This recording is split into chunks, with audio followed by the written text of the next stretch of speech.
So thank you. All right, it's time to get serious. I want to invite Dr. Dan Link up to the podium. Dr. Link is a professor at the Washington University School of Medicine, Division of Oncology. Dr. Link is going to talk about the impact that you're enabling him to do in his lab. Dr. Link.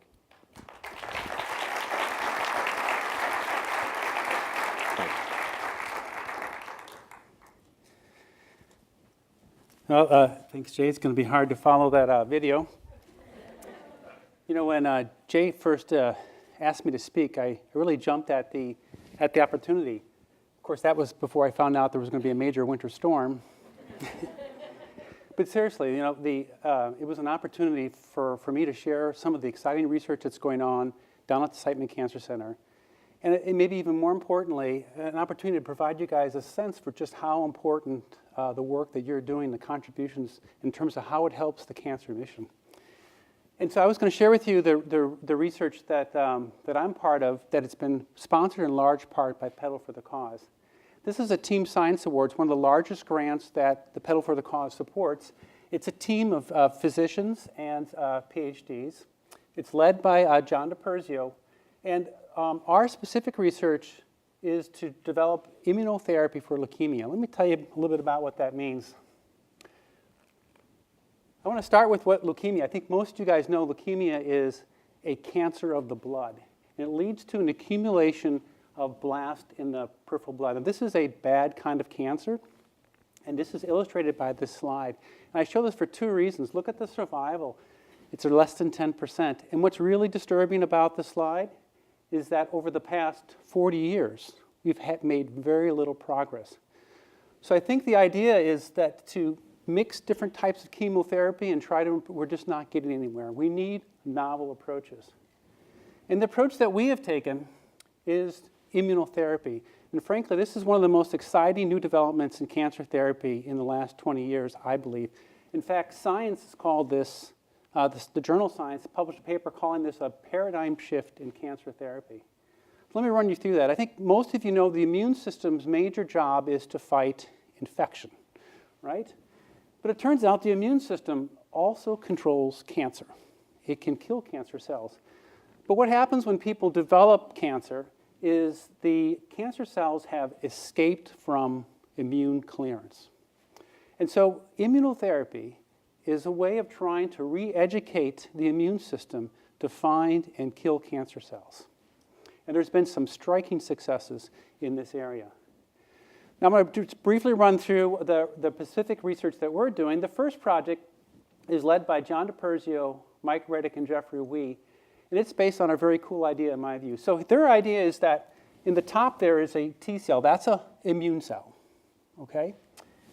And below in the cartoon is a leukemia cell. Now, the problem is we've got to get the T cell to find the leukemia cell to kill it.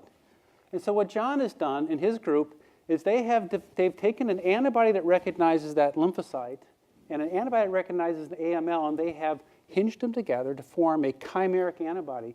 And what that does is it brings the leukemia cell and the immune cell together and allows that to kill.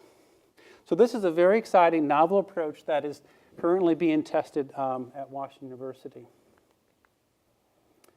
Now, related to this is a project that is led by Reed Townsend and myself. And here what we're trying to do is we know that cancer cells are smart, and they will find a way of getting around even the best immunotherapy. So what we're trying to do is identify new markers that are only found on leukemia cells to develop the next generation of immunotherapy. Now, the final project is based on another type of immune cell called a natural killer cell. And there's some research that's already been done that looks promising, in which what happens is a patient with cancer comes in, we take their blood, and we isolate the natural killer cells in blue. We expand them in a test tube, and then we infuse them back into the patient.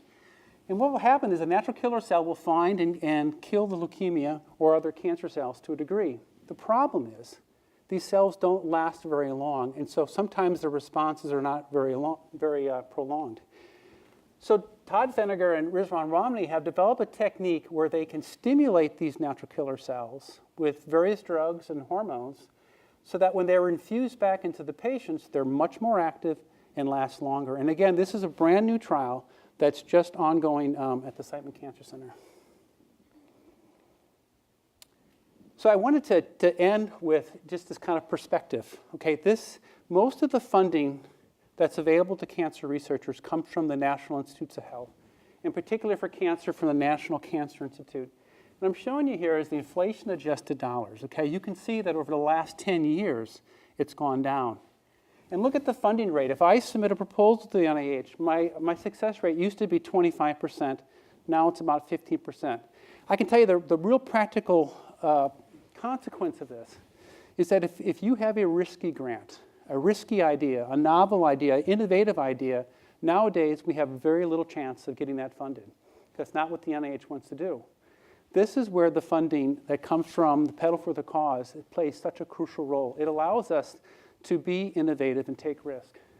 Now, the research I told you was funded by Pedal for the Cause, and based on the data we've generated, we've been able to turn this around and get a grant from the NIH. And we got a $2.2 million grant that was just funded to continue this research.